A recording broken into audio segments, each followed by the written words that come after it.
Efésios capítulo 5, versículo 27. Eu disse para vocês que hoje eu falaria sobre o tema a igreja dos sonhos de Deus. Quem é a igreja aqui? Levante a mão. Aleluia. Então vamos ver o que Deus tem para nós. Quem já encontrou Efésios capítulo 5, versículo 27, diz amém. Vamos ler para a base, já é de costume, né? A gente vai pregar a palavra de Deus, lê um texto, um versículo como base da mensagem. Diz assim: a fim de apresentá-la a si mesmo, igreja gloriosa, sem mácula, nem ruga, nem coisa semelhante, mas santa e irrepreensível. Atenção, por favor, bastante atenção. É simples. A palavra que eu tenho para falar com vocês, mas é a palavra de Deus. Queremos falar sobre igreja e sobre a igreja dos sonhos de Deus. O que é a igreja? Igreja é um grupo de pessoas separadas. É um grupo de pessoas separadas para alguém. E neste caso é um grupo de pessoas separadas para Deus. A igreja é formada por pessoas santas. Santidade tem o sentido de separação. Santidade tem o sentido de ser diferente. Então a igreja dos sonhos de Deus é formada por pessoas diferentes. Pessoas separadas, pessoas que fazem a diferença. Muitas vezes nós esquecemos do verdadeiro sentido de igreja. E às vezes, prezados irmãos, achamos que é necessário nos misturarmos com o mundo. Mas quando nós olhamos à luz da palavra de Deus, nós vemos que igreja é separação exatamente do mundanismo. É um grupo de pessoas que se santificam para servir e adorar a um Deus verdadeiro.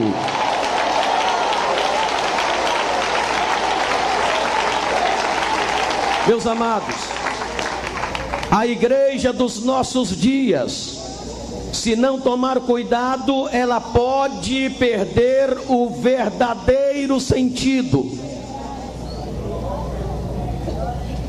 E aí a gente pergunta e começa a analisar: onde está a separação? Onde está a diferença? Quando a igreja não faz mais a diferença, não é vista como um grupo de pessoas separadas, escolhidas, santificadas. A igreja nesse caso então perdeu o seu verdadeiro sentido. Quando nós olhamos para a igreja primitiva, nós vemos que a igreja primitiva, ela crescia assustadoramente. E ela crescia porque o crescimento da igreja primitiva era caracterizado pela separação, pela diferença que aquela igreja fazia nos seus dias, na sua época. Há quem pensa, prezados irmãos, que é necessário misturar com o mundo. Quando eu digo mundo, estou dizendo no sentido de mundanismo. Há quem pensa que é preciso a igreja se misturar com o mundanismo para ganhar o mundo para Cristo. Esta filosofia não coincide com os princípios da palavra de Deus. Claro que não é necessário a igreja se misturar com o mundo para ganhá-lo para Cristo. Jamais ganharemos o mundo para Cristo quando nos tornamos parecidos com Ele. Para ganharmos o mundo para Cristo é necessário que a igreja se torne parecida com Jesus.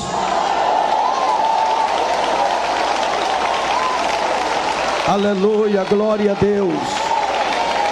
E deixa eu perguntar aqui, quem é parecido com Jesus? Levante a sua mão. Só quem é parecido com Jesus aqui, levante a sua mão e glorifica o nome dele. Aleluia. Temos ouvido falar e temos falado muito em igrejas. Mas qual é a igreja dos sonhos de Deus? Em primeiro lugar, eu quero dizer a vocês que a igreja dos sonhos de Deus, número 1, é a igreja corpo. Diga comigo, igreja corpo. Não ouvi direito, diga mais alto, igreja corpo. A igreja de Jesus, irmãos, não é uma simples e mera organização. Ela é a Assembleia dos Santos. Ela é a comunidade dos escolhidos. Ela é a nação santa. Ela é o sacerdócio real. Ela é a nação eleita. Ela é composta daqueles que foram redimidos e lavados pelo sangue do Cordeiro. A igreja. Aleluia. Ela é o corpo de Jesus Cristo. Ela é o corpo vivo de Jesus.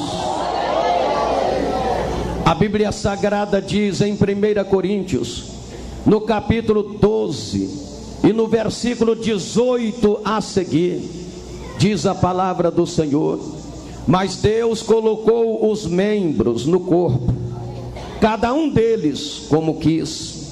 E se todos fossem um só membro, onde estaria o corpo? Pois há muitos membros, mas um só é o corpo. Há muitos membros, mas um só é o corpo.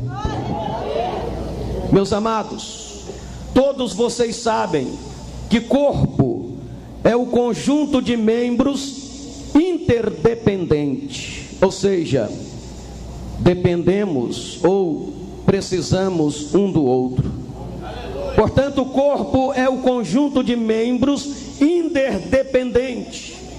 Nenhum corpo pode funcionar sem a cabeça.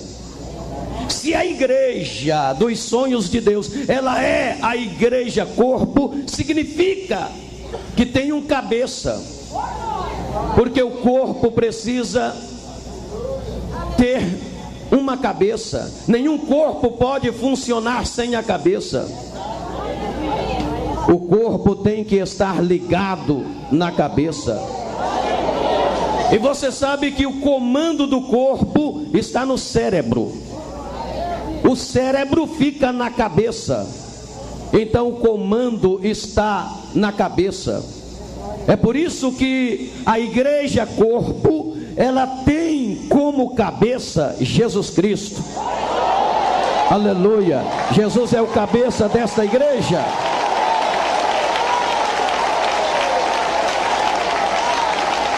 Nenhum membro funciona fora do corpo. Veja bem vocês, nenhum membro funciona fora do corpo. No versículo 25 do capítulo 12 de 1 Coríntios, diz mais: não pode haver divisão no corpo, mas antes tenham os membros igual cuidado um dos outros, de maneira que se um membro padece, todos os membros padecem junto. E se um membro é honrado, todos os membros se regozijam juntos. Ora, vós sois o corpo de Cristo e individualmente membro desse corpo. Aleluia. Nós somos membros deste corpo, do qual Jesus Cristo é o cabeça. Ora, meus irmãos, o braço, diz a palavra do Senhor em 1 Coríntios 12, 18, do 20 ao 26. O braço, ele é tão importante quanto o olho. O olho é tão importante quanto o braço. A perna é tão importante quanto o braço. O braço é tão importante quanto a perna. Todos os membros que formam o corpo precisam um do outro. Aí diz a Bíblia: o olho não pode dizer não preciso do braço, o braço não pode dizer não preciso do olho, a perna não pode dizer não preciso do braço, e assim por diante. Então é por isso que a palavra diz que não pode haver divisão nesse corpo. Não pode haver divisão. Mas antes, tenham os membros igual cuidado um dos outros, de maneira que se um membro padece, todos os membros padecem junto. E se um membro é honrado, todos os membros se regozijam, se alegram. É assim que nós vivemos? É assim que nós vivemos? É assim que nós vivemos? Já pensou, nós falamos que somos igreja. Se somos igreja, nós somos membros do corpo de Cristo, que é a igreja. Agora note bem você, se um puxa para lá, um para cá, o braço eu não preciso do olho, o olho eu não preciso do braço, e vira uma guerra entre esses membros. Como é que fica o corpo? Como é que fica o corpo? Por isso a palavra está dizendo: não pode haver divisão. Não pode haver divisão. O corpo não pode ser partido. Este corpo não pode ser rachado. Pelo contrário, tem que haver comum acordo. Quando um membro sofre, todos os membros sofrem junto. Quando um padece, todos padecem juntos. Quando um é honrado, todos são honrados juntos. Mas muitas vezes não é assim que acontece na igreja. Quando um membro é honrado, quando alguém é honrado, já tem alguém que se diz membro, querendo puxar o tapete dele. É o espírito da inveja dali, o espírito da fofoca daqui, o espírito da confusão dali, o espírito do disse-me-disse dali.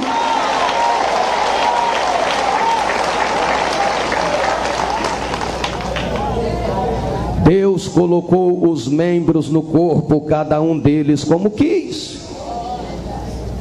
E todos os membros têm o seu valor. Todos os membros têm a sua influência no corpo. Todos os membros têm a sua capacidade no corpo. E o cabeça é Jesus, o centro é Jesus, o cérebro é Jesus, o comando é dele.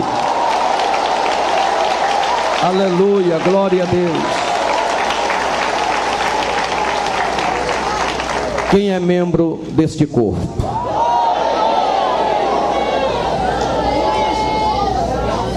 Então não pode haver entre nós contendas, não pode haver entre nós divisão, não pode haver entre nós fofoca, não pode haver entre nós intrigas, não pode haver entre nós divisão. O corpo de Cristo não pode ser rachado. Nós precisamos um dos outros. Aleluia, glória a Deus. Aleluia. Igreja corpo. A igreja dos sonhos de Deus é assim, é a igreja corpo, onde se um membro sofre, todos sofrem juntos. Se um padece, todos padecem juntos. Se um é honrado, todos se alegram porque aquele foi honrado. Aleluia. Se um recebe uma capacidade para exercer uma função de mais destaque na igreja, no corpo, todos se alegram, ninguém se inveja. O espírito da inveja não reina, não impera, não. Oh, aleluia.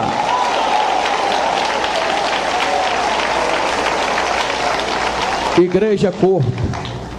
Mas em segundo lugar, a igreja dos sonhos de Deus é a igreja una. Diga comigo, igreja una.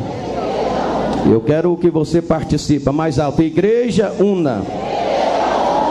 Quando eu digo igreja una, eu estou dizendo que a igreja dos sonhos de Deus, ela é única. Diga agora, única. Queridos, a igreja é uma família. Em Cristo todos nós somos irmãos.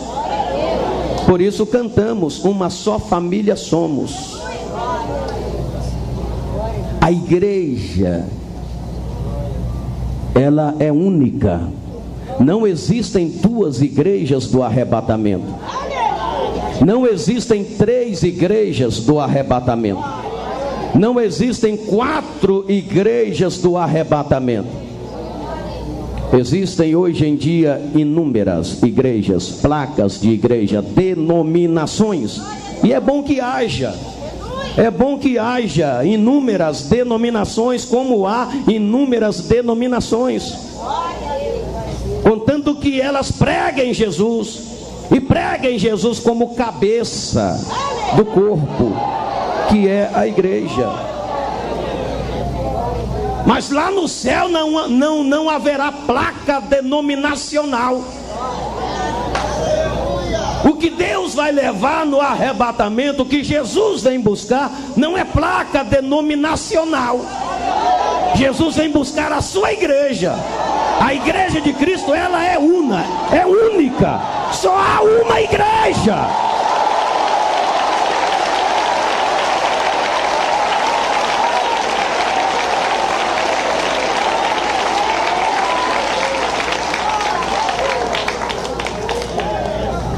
É lamentável ver guerra denominacional.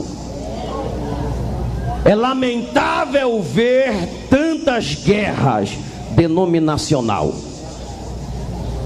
Sendo que lá no céu, quando você chegar lá no céu, após o arrebatamento da igreja, lá não vai ter uma placa assim, ó, Igreja Pentecostal, Deus e Amor.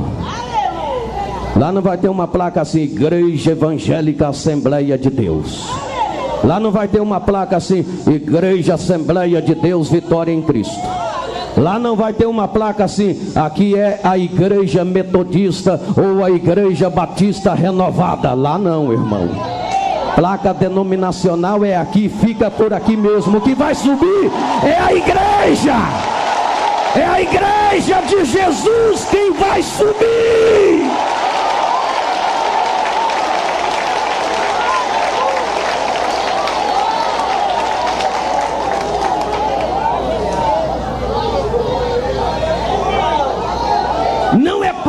Denominacional que Jesus vem buscar. Jesus vem buscar a sua igreja, a igreja corpo, a igreja una, a igreja única.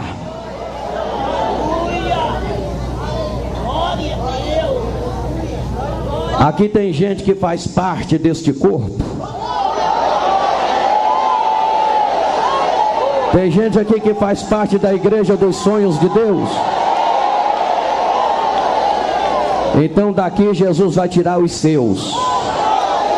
Agora, se aqui tiver gente que só tem o rótulo de crente e não tem nada a ver com a igreja dos sonhos de Deus, vai ficar com placa denominacional e tudo.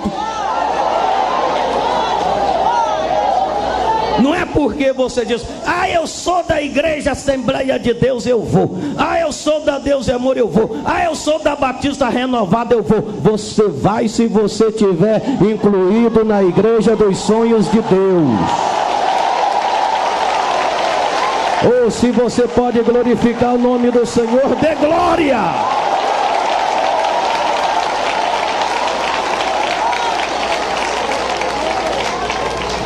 O que adianta ser membro daqui e não ser membro do corpo de Cristo? O que adianta ser membro da Assembleia, da Batista, de A, de B, de C, de seja qual for a igreja, e não for membro do corpo de Cristo? Adianta, irmãos? Adianta? Não, não adianta. Entende? Placa denominacional é para a gente ter comunhão, para a gente se filiar, para a gente ser membro. É preciso você pertencer a uma igreja, porque você tem que se filiar, você tem que ser membro, você tem que ser participativo, você tem que participar, entende? Mas não é placa denominacional que Jesus vai levar. Ele vai levar a sua igreja. Aqui tem gente de Deus, Ele vai tirar daqui. Lá tem gente de Deus, Ele vai tirar de lá. Lá do outro lado tem gente de Deus, Ele vai tirar de lá. A Bíblia diz que Deus vai tirar os seus escolhidos, ajuntando dos quatro cantos da terra. Ele buscará onde tiver um.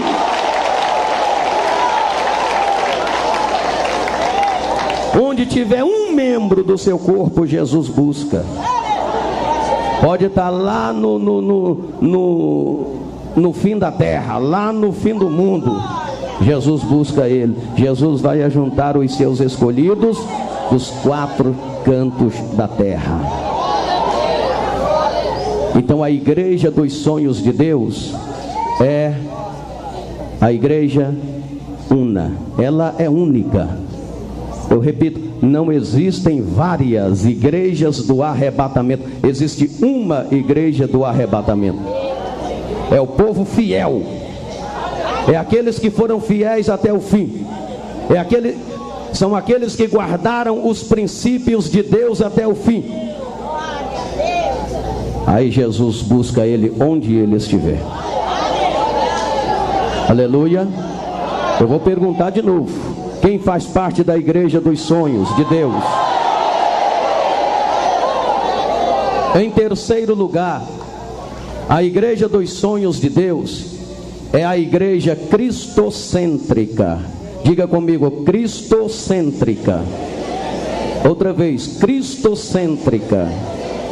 Quando eu digo e falo numa igreja cristocêntrica, eu estou falando sobre uma igreja que não é egocêntrica. Nós estamos vivendo, irmãos, um cristianismo muito egocêntrico. A igreja de Jesus, ela é o grupo de pessoas onde Cristo tem a primazia, onde Jesus Cristo é o Senhor, onde Cristo está reinando, onde Jesus está no trono, onde Ele é honrado, Ele é magnificado, Ele é exaltado, Ele é amado, onde Ele é reconhecido como o primeiro e como o último, como o alfa e o ômega, o princípio e o fim.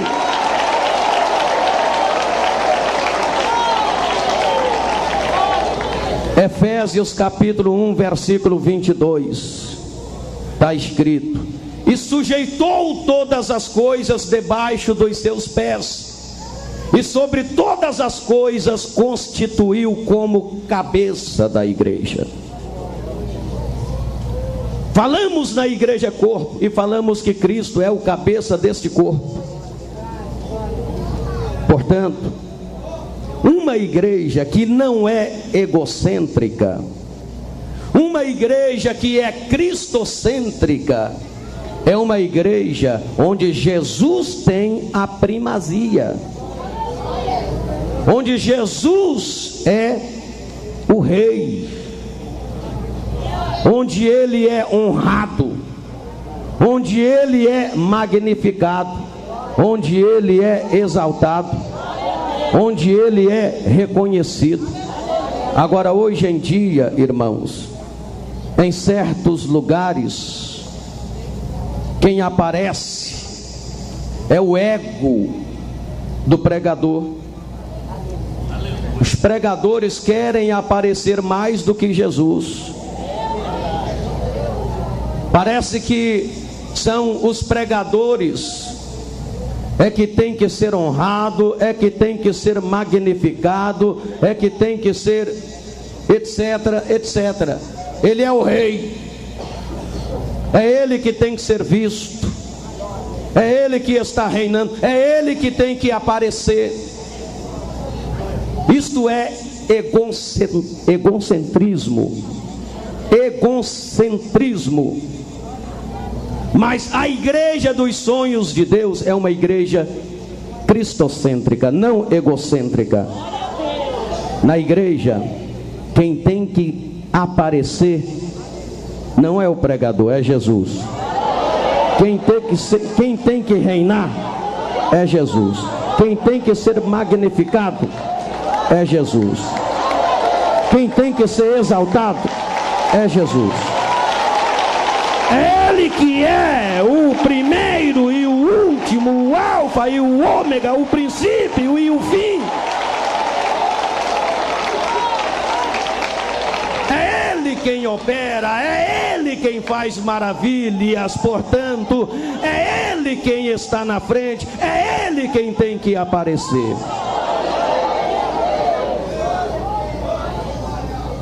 Mas muitas vezes a pessoa faz questão de tirar Jesus e de entrar na frente para se aparecer.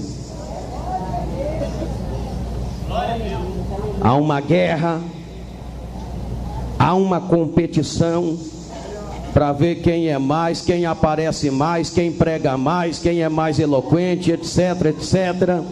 E nisso cada um quer se aparecer e Jesus fica para trás. A igreja dos sonhos de Deus é diferente. É como disse João: é bom que ele cresça e eu diminua. É bom que ele cresça e eu diminua.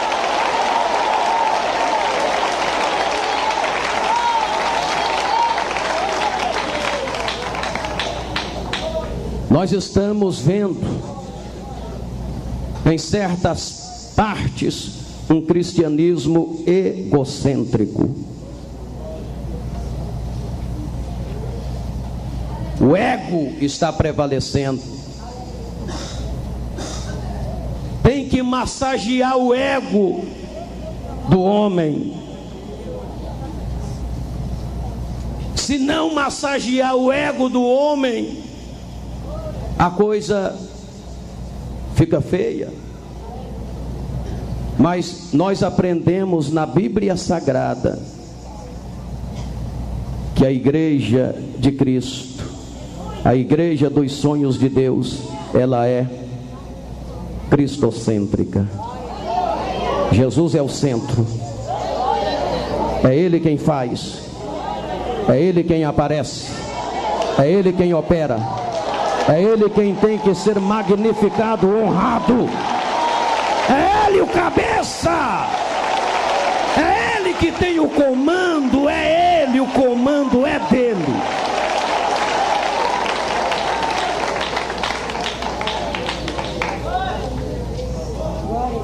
Em quarto lugar, eu quero dizer a vocês que a igreja dos sonhos de Deus é a igreja dos carismas.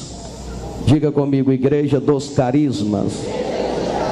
Outra vez: igreja dos carismas. Meus irmãos, a igreja é a comunidade onde cada membro não só conhece o seu dom, mas o exercita energizado pela ação benfazeja do Espírito Santo. A Bíblia Sagrada diz em Efésios capítulo 4, versículo 11 ao 12: Ele mesmo deu uns para apóstolos, outros para profetas, outros para evangelistas, outros para pastores, outros para doutores, e etc. A igreja dos carismas. É Cristo quem chama, é Cristo quem nomeia, é Cristo quem escolhe, é Cristo quem separa, é Cristo quem capacita. Aleluia, glória a Deus.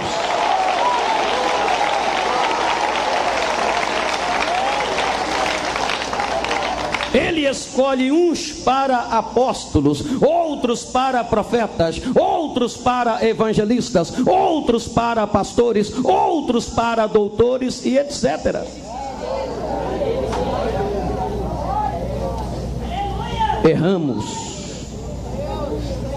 quando separamos alguém para o ministério por amizade e por influência. Os líderes espirituais erram quando separam alguém para o ministério simplesmente por amizade ou influência. Eu vou separar o seu Manuel para diácono da igreja, porque o dízimo dele é alto.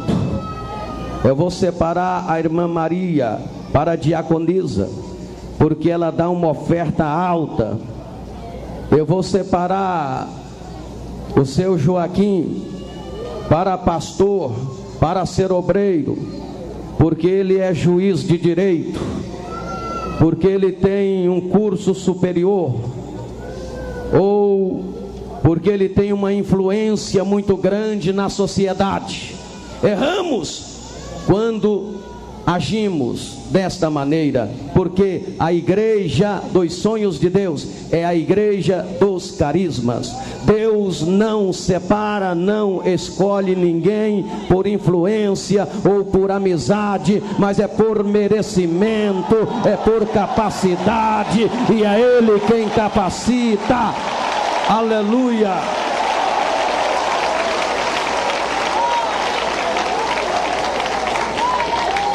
Aleluia. Certa feita, 2 discípulos, os dois mais chegados a Jesus, os 2 discípulos mais chegados a Jesus, chegaram para Jesus dizendo: mestre, permita que no céu, eu e o meu amigo aqui, assenta à sua direita e outro à sua esquerda. Quer dizer, eles estavam pedindo a Jesus colocação de honra no reino de Deus, por influência e por amizade, só porque eles eram mais amigos, mais chegado a Jesus. Jesus olhou para eles e reprovou. O que Jesus falou com eles, eu entendo, é uma analogia minha que eu vou falar. Foi como se Jesus dissesse assim: ei, vocês estão pensando que no meu reino é como na política, que se recebe na política colocação de honra e grande salário por influência e por amizade? No meu reino não é assim não. No meu reino ninguém alcança colocação de honra por influência e por amizade não. No meu reino, no céu, tem que ter merecimento. Tem que ter merecimento e capacidade.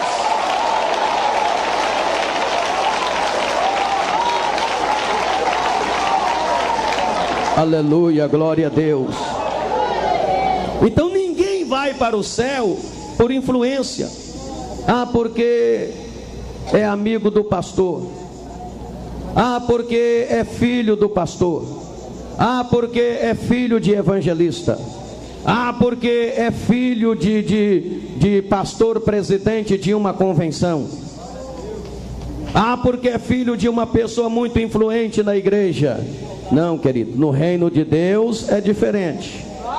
No reino de Deus só vai por merecimento. Não vai por amizade e por influência, não. Aleluia. Nosso Deus é Deus de justiça. Ele é Deus santo. Ele é Deus poderoso. Aleluia. Glórias ao teu nome.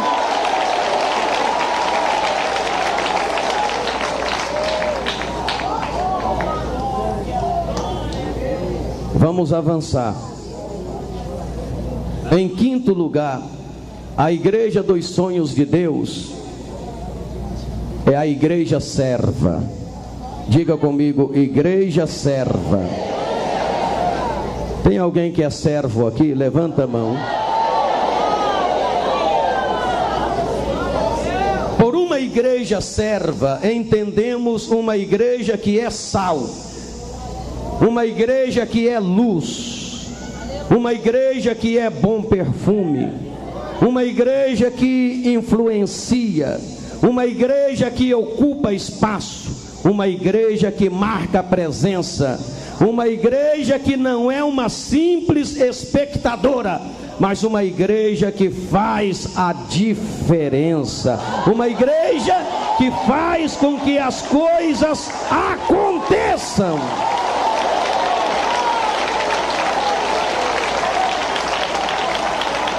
Uma igreja que não é teórica, mas uma igreja que é prática, uma igreja que incomoda. Será que essa igreja aqui incomoda? Aleluia. Quem aqui está incomodando o inferno, o diabo? Igreja serva. Irmãos, para muitos o termo servo tem uma conotação negativa. Nosso orgulho, nossa vaidade, nosso sentimento de grandeza, nosso egoísmo não se agrada com a ideia de ser servo. Porque a definição da palavra servo é criado, é servidor, é servente, é servo do dever, é quem não é livre, é aquele que presta serviço. Quando afirmamos que somos uma comunidade de servos e servas de Deus, queremos dizer que servos e servas de Deus são aquelas pessoas que nasceram de novo, que foram regeneradas, que experimentaram, mediante a graça de Jesus, a bênção da conversão, a bênção do novo nascimento, a bênção da justificação. Sabe por quê? Até porque o nosso velho homem, ou o nosso homem velho, não aceita, repudia a ideia de ser servo. A carne não aceita, a carne rejeita a ideia de ser servo. É mais ou menos o que era a humildade lá na cultura grega. O que era a humildade na cultura grega? Humildade na cultura grega era sinônimo de fraqueza, era sinônimo de vergonha. Para muitas pessoas hoje, a palavra servo tem uma conotação negativa, é sinônimo de vergonha, de pobreza. Meus amados, mas a igreja dos sonhos de Deus é a igreja serva. E para se tornar um servo é preciso passar pelo Calvário. Para se tornar um servo é preciso ser um imitador de Jesus. Aleluia. Quem é servo aí? Levante a mão e dê um glória para Deus.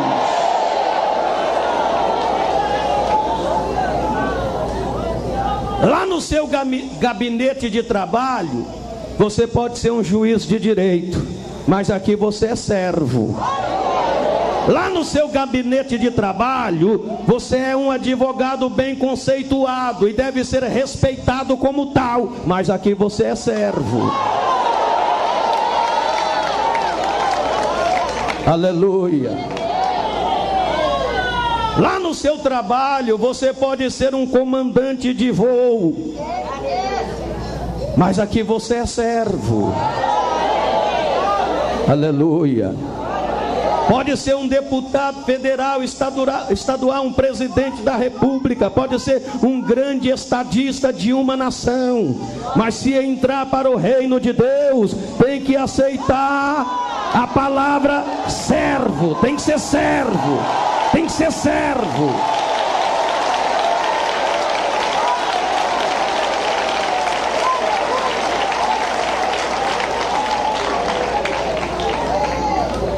Filipenses capítulo 2, versículo 5 ao versículo 8 está escrito: que haja em vós o mesmo sentimento que houve em Cristo Jesus, que sendo em forma de Deus, se esvaziou, tornando a forma de servo, tomando a forma de servo, fazendo-se semelhante aos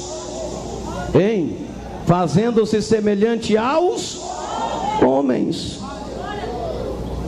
Então a palavra está dizendo em Filipenses 2:5 que tem que haver em nós o mesmo sentimento que houve em Jesus Cristo, que sendo Deus, se esvaziou, tomou a forma de servo, fazendo-se semelhante aos homens. Muita gente não aceita a ideia de ser servo. Irmãos, é impossível ser servo na força da carne. Só o Espírito Santo nos capacita para um estilo de vida como servo. A pessoa cheia do Espírito Santo se caracteriza, acima de tudo, como servos. Ninguém foi tão cheio do Espírito Santo como Jesus, e também ninguém se fez tão servo como Jesus. Por isso ele diz: eu não vim para ser servido, eu vim para servir. Jesus aceitou a ideia de ser servo, e nós muitas vezes não queremos aceitar a ideia de ser servo. Fomos chamados para servir ao Senhor, servir ao Senhor com alegria, servir ao Senhor com alegria, servir ao Senhor com alegria, diz a palavra, servir ao Senhor com alegria.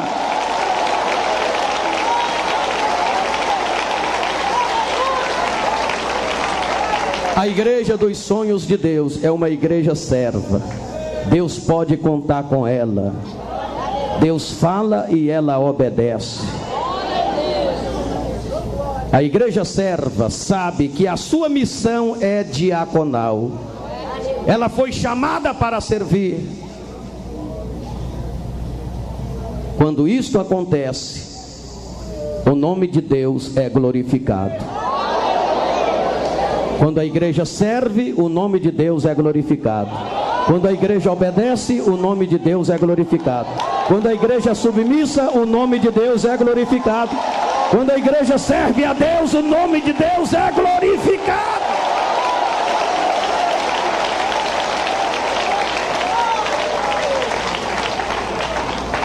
A igreja dos sonhos de Deus, em sexto lugar,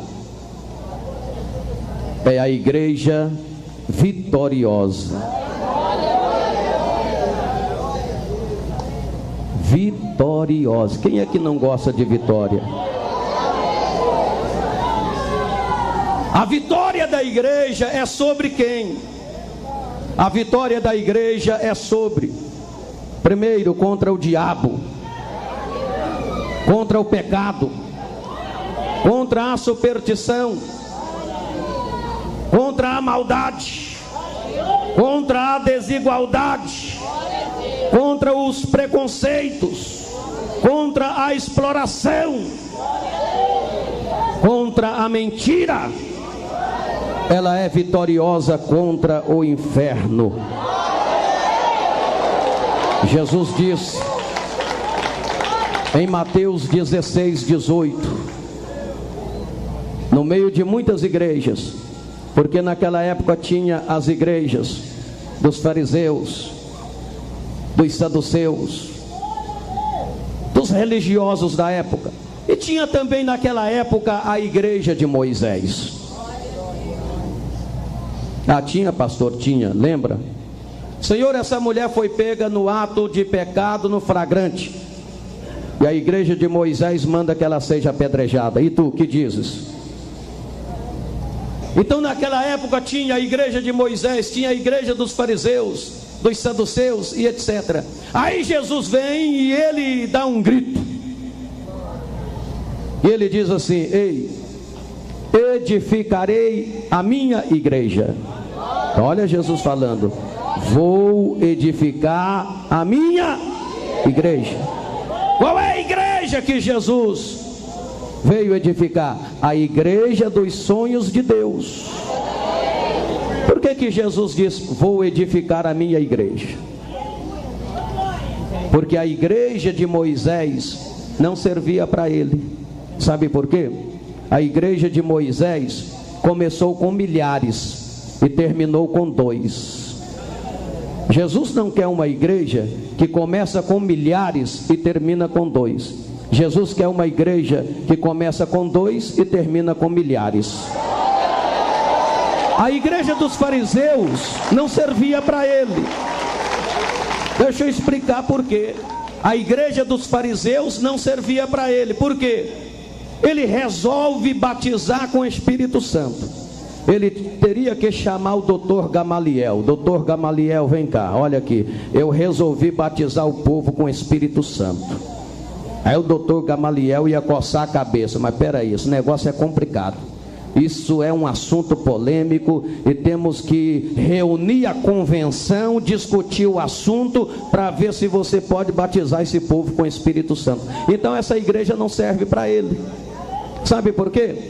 Ele quer uma igreja que ele batiza com o Espírito Santo de manhã, à tarde, à noite, de madrugada, durante o dia, e não tem que dar satisfação a ninguém.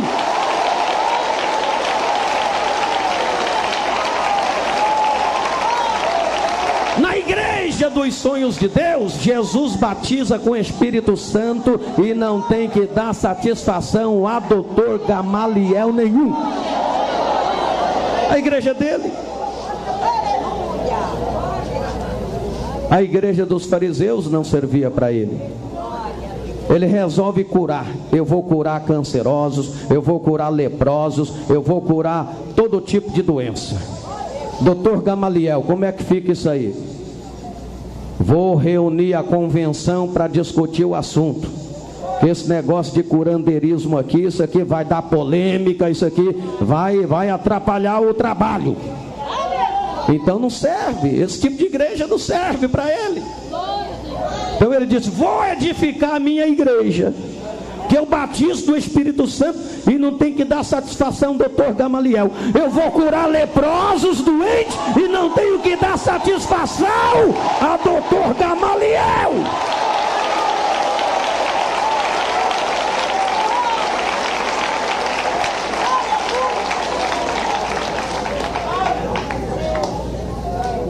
Edificarei a minha igreja, e as portas do inferno não prevalecerão contra ela. É a igreja vitoriosa.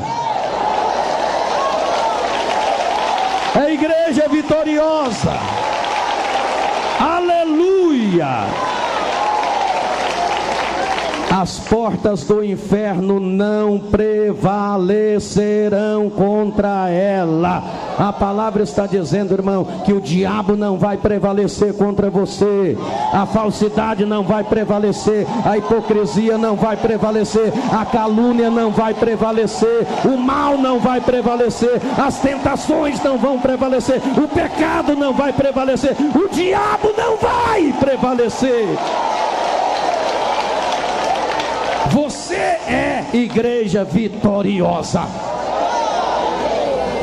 Olha para a pessoa que está ao seu lado e diga isso: você é igreja vitoriosa. O mal não vai prevalecer. Aleluia.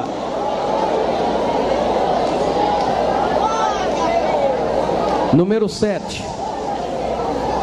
Número 7. A igreja dos sonhos de Deus é a igreja do amor. Diga comigo: igreja do amor.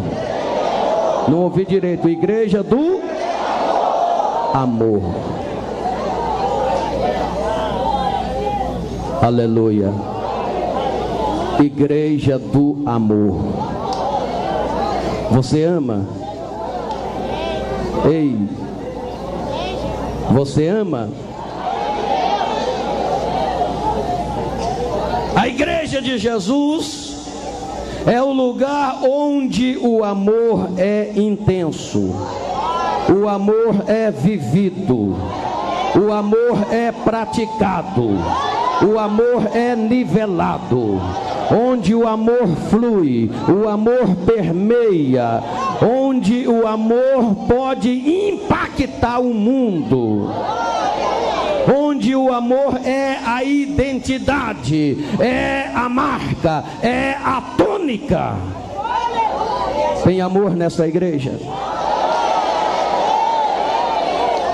João capítulo 13, versículo 34 ao 35, Jesus disse assim: e um novo mandamento eu vos dou, que vós ameis uns aos outros.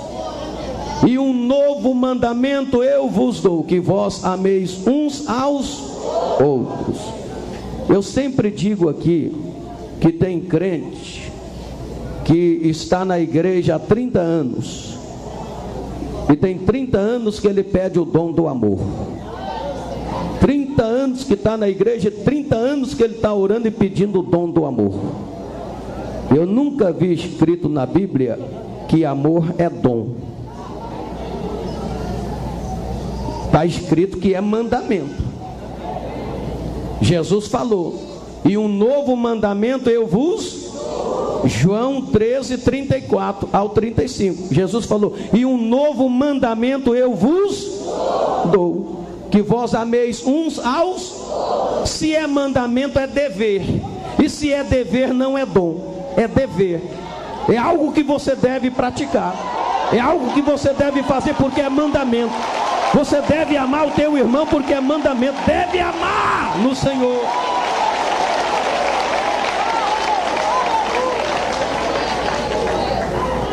É mandamento. Agora tem gente que gosta de odiar. E ainda fala, né? Ainda fala: eu odeio aquela irmã. E eu odeio aquela jovem. Eu odeio aquele jovem. Ô pastor chato, eu odeio aquele pastor. Eu não gosto nem de olhar para aquela irmã, eu odeio ela. Pode haver essas coisas na igreja de Deus? Hã? Pode? Pode, irmãos? Não. Você tem que amar. Você tem que amar. Ama o teu irmão, ama o teu semelhante, ama o teu próximo. É mandamento de Deus. Ame. Ame.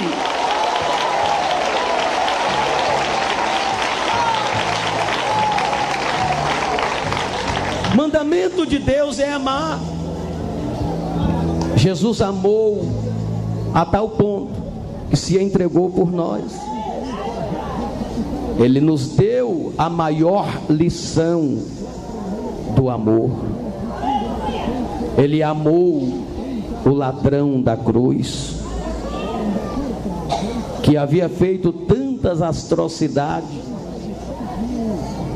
havia matado, maltratado gente, mas lá na cruz ele reconheceu Jesus como teu rei e teu Senhor.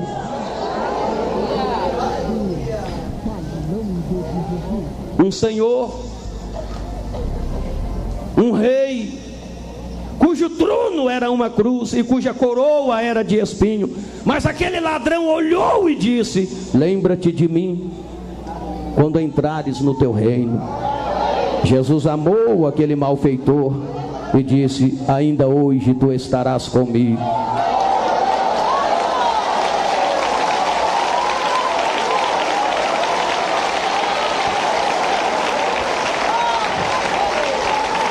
Aleluia! Jesus amou e o salvou. Como ele me amou, como ele te amou, como ele nos ama.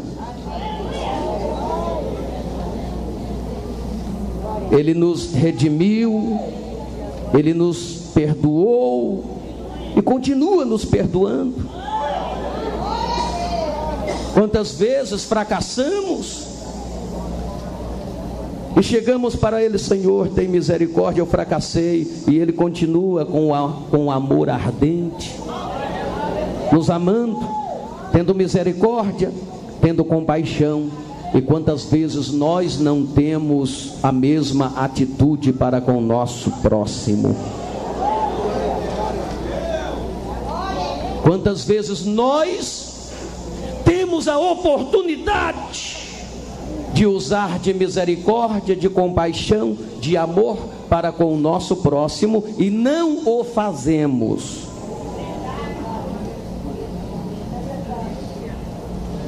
E ficamos orando e pedindo a Deus: me dá o dom do amor. É mandamento, filhos, é mandamento. Jesus diz: e um novo mandamento eu vos dou, que vós ameis uns aos.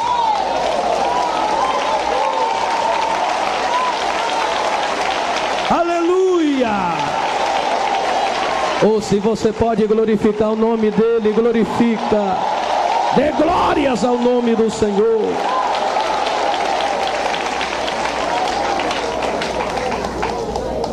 Quando você tiver a oportunidade de demonstrar um gesto de amor, um amor cristão para com o seu próximo, faça isto. Quando você tiver a oportunidade de usar de misericórdia, de compaixão para com o teu próximo, faça isto, porque Jesus fez por você, Jesus fez por nós. Ei, deixa eu perguntar: quem ama? Teve gente que não pôde dar o segundo glória a Deus. Aleluia!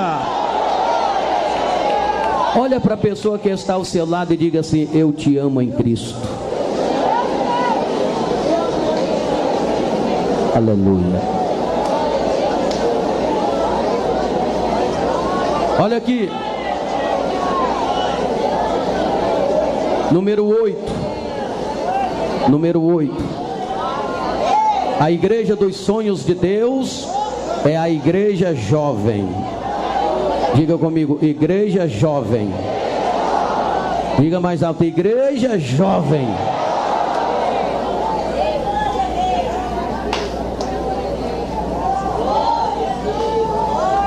Aleluia. Amados, nós lemos a palavra de Deus em Efésios 5:27.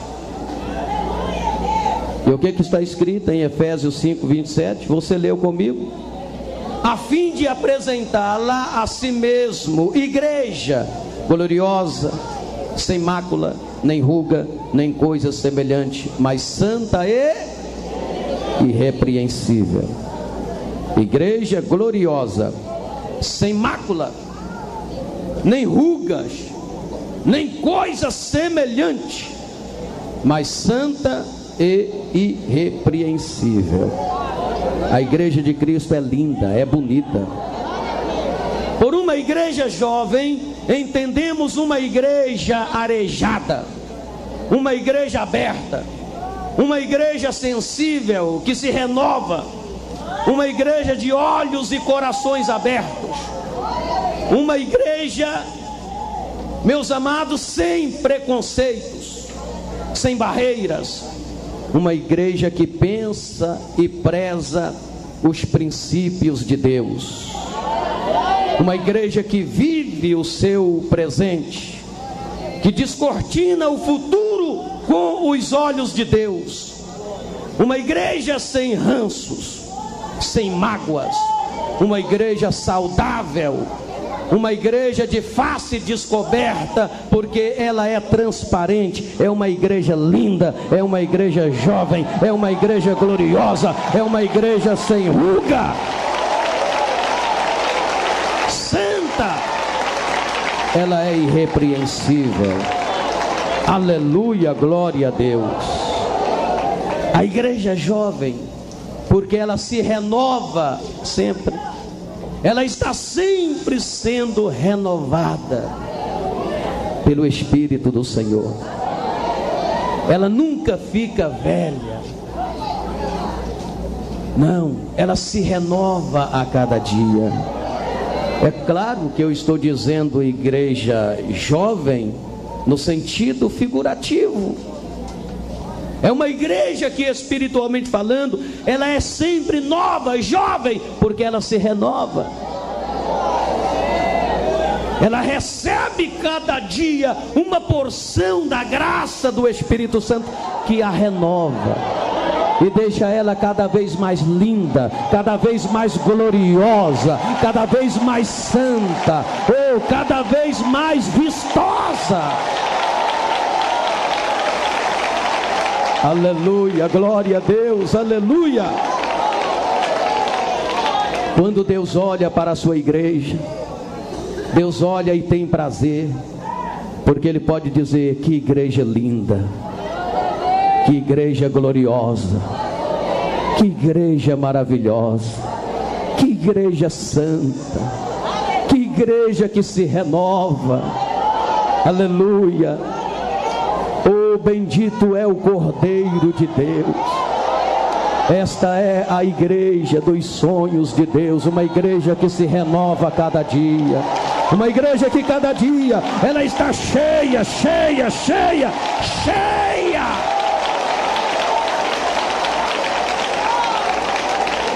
Aleluia. Eu quero encerrar, mas em último lugar, a igreja dos sonhos de Deus é a igreja unida. Unida, fala assim, unida. Fala mais alto, unida. Eu posso falar? Hã? Posso continuar mais um bocadinho só? Ah, pastor, mas está difícil ser igreja, hein? Mas se não for igreja, não sobe. Está difícil ser igreja, pastor. Mas se não for igreja, irmão, não sobe. Tem que ser igreja. E tem que ser a igreja dos sonhos de Deus. Não adianta ser a igreja do sonho do Odair Gomes. O Odair Gomes é limitado. Odair Gomes é limitado, é falho, tem suas falhas, suas fraquezas. Tem que ser a igreja do sonho de Deus, porque Deus não falha, Deus não erra. Deus não erra. Ele quer uma igreja, a igreja dos seus sonhos. Igreja unida. Pastor, pega leve agora, pastor. Esse negócio de união é um problema. Aleluia. O que é que a união gera dentro da igreja? Medita comigo. O que é que a união gera dentro da igreja? Vamos analisar isso aqui agora. O que é que a união gera dentro da igreja? Primeiro, crescimento. Diga comigo, crescimento. A união gera crescimento. Atos capítulo 2, versículo 47. Ei, Atos capítulo 2, versículo 47. Acrescentava o Senhor aqueles que haviam de se salvar. O que a Bíblia está dizendo em 47 de 2 de Atos? Capítulo 2, versículo 47. Está dizendo que o Senhor acrescentava cada dia o número de salvos na igreja primitiva. Agora você veja por quê. no capítulo 2, a partir do versículo 40, por que a igreja primitiva crescia? Por que a cada dia o Senhor acrescentava o número de salvos naquela igreja? Crescimento. Você vai ver que é porque havia união. Havia união. Repete comigo, união. Então a igreja crescia. Irmãos, a igreja, o reino de Deus nesta terra, poderia crescer muito mais do que tem crescido, se o povo de Deus tivesse união. Mas falta muita união no nosso meio. Ei, falta muita união no meio da comunidade cristã. Falta muita união, e por isso a igreja não tem crescido o quanto deveria crescer.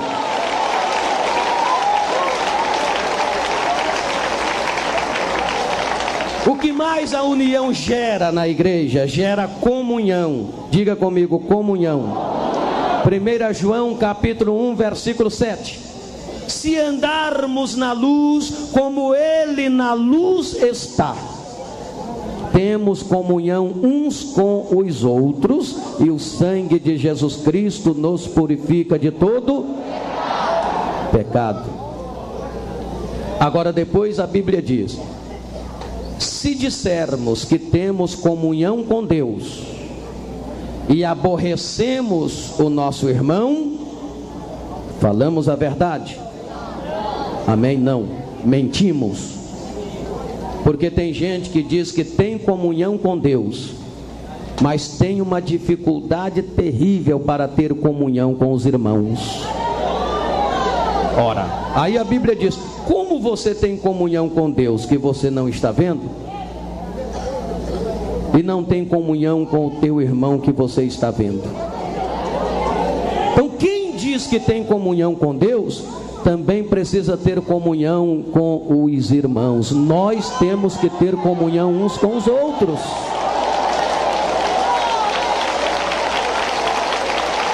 Aleluia!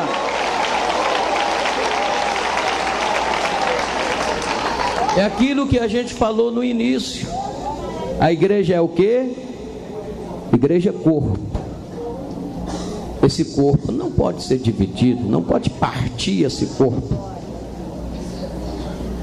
Se esse braço começar a brigar com esse braço começar a brigar com o olho, fincar o dedo dentro do olho, como é que vai ficar o corpo? Mas o que tem a ver, pastor? Linguagem figurativa. A igreja é corpo. Nós somos os membros desse corpo. Portanto, tem que haver união. Esse braço tem que ter comunhão com esse tem que ter comunhão com esse. Eu uso os dois para pegar certas coisas que com um só eu não consigo.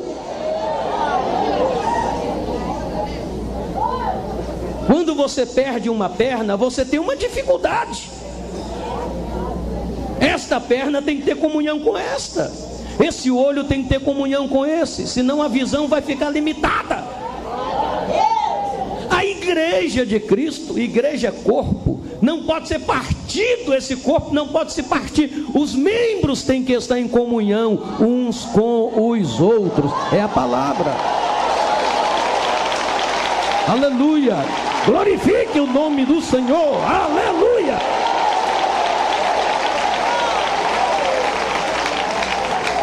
Deus me deu esta palavra. É porque nós estamos precisando.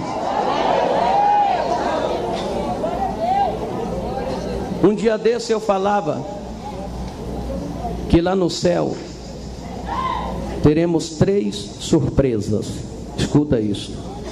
Diga assim: 3 surpresas.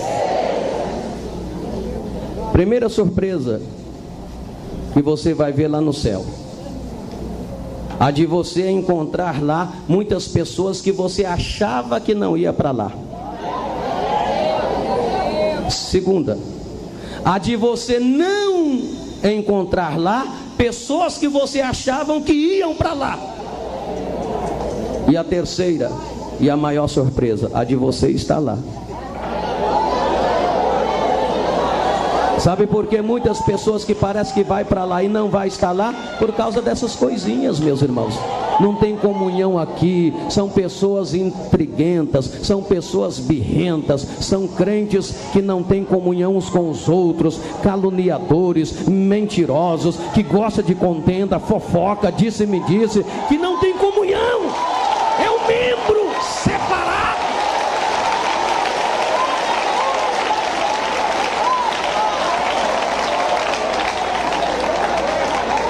Aí não adianta não, minha filha.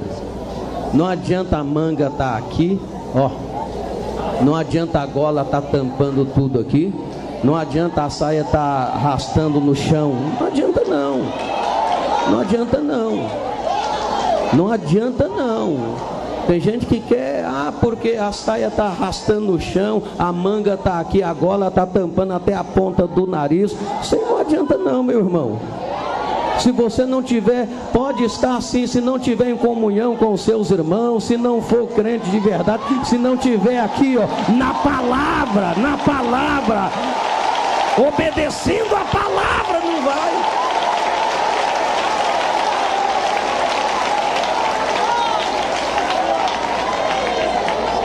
Não é uma manga aqui que vai te levar no céu, não. Não é um vestido arrastando no chão que vai te levar no céu, não. Se você fugir dos princípios de Deus, você fica, meu filho. Então o que a união gera na igreja? Primeiro, crescimento. Segundo, comunhão. Terceiro, apreciação e valorização. Ei, diga comigo, apreciação e valorização. Pastor, a mensagem está muito longa. Eu sei que está, me perdoa, mas eu tenho que falar. Eu falei para vocês que eu ia falar isso hoje.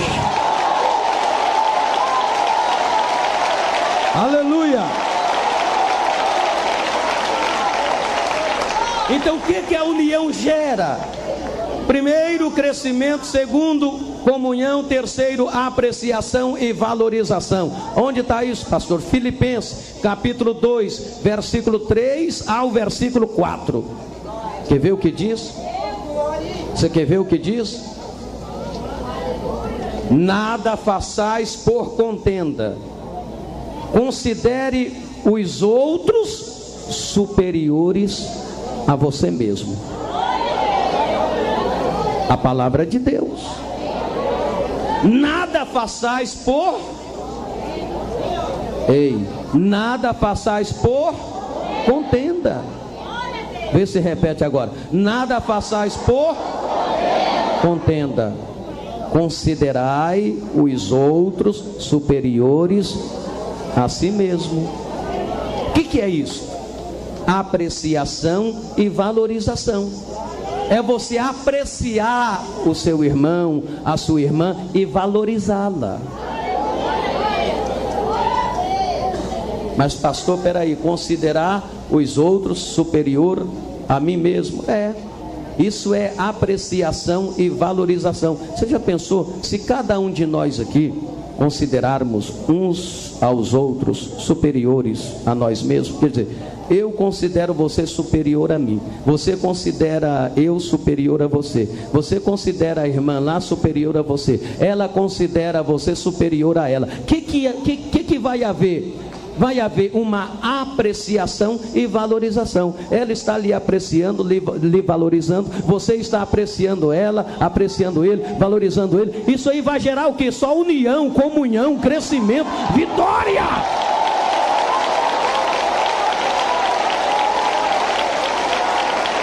Oh, glorifica o nome de Jesus que vive e reina.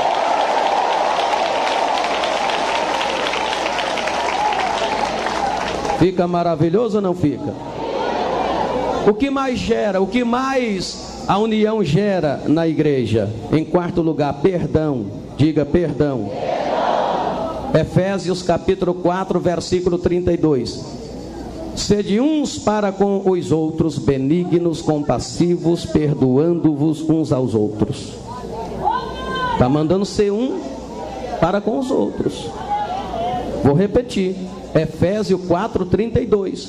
Sede uns para com os outros. Primeiro, benigno, compassivo, perdoando uns aos outros. Então veja bem vocês, que nós precisamos estar em comum acordo, precisamos ser compassivos, ser benigno uns com os outros e perdoarmos uns aos outros. A falta do perdão gera contenda, intrigas e tantas coisas dessa natureza. Então há uma grande necessidade. Assim como Cristo nos perdoou, devemos nós perdoar uns aos outros. O que mais a união gera, para encerrar? Tolerância. Diga comigo, tolerância. Diga mais alto, tolerância. 1 Coríntios capítulo 14, versículo 26 ao versículo 30, diz assim: quando se reunia para o culto, olha aqui, quando se reunia para o culto, eles estavam juntos e havia tolerância entre todos. Escuta, 1 Coríntios 14, 26 a seguir. Quando se reunia para o culto, eles estavam juntos e havia tolerância entre todos. Irmãos, em Colossenses capítulo 3, versículo 13, repete, dizendo: suportando-vos uns aos outros. Suportar é mais do que aguentar um irmão, é apoiá-lo, é ajudá-lo. Imaginemos como era a comunidade de Corinto, a igreja de Corinto, quando a palavra está dizendo que quando eles reuniam no culto, estavam juntos e havia tolerância entre todos.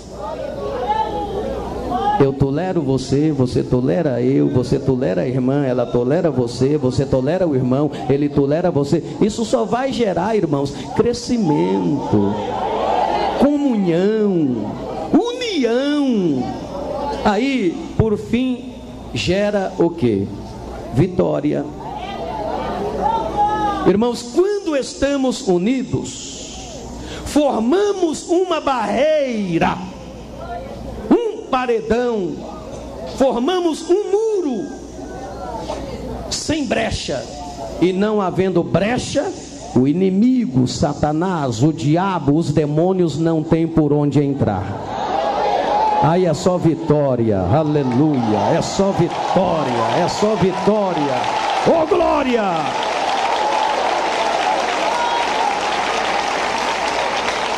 Olha aqui, a unidade é uma meta que devemos buscar com perseverança, com determinação e com graça de Deus, porque somente assim a igreja será forte, a igreja será invencível, a igreja será imbatível, a igreja será próspera e abençoada. A unidade é a resposta ao que Jesus disse em João capítulo 10, versículo 16: haverá um rebanho e um pastor. Que Deus abençoe vocês. Que Deus abençoe. Pode glorificar o Rei Jesus.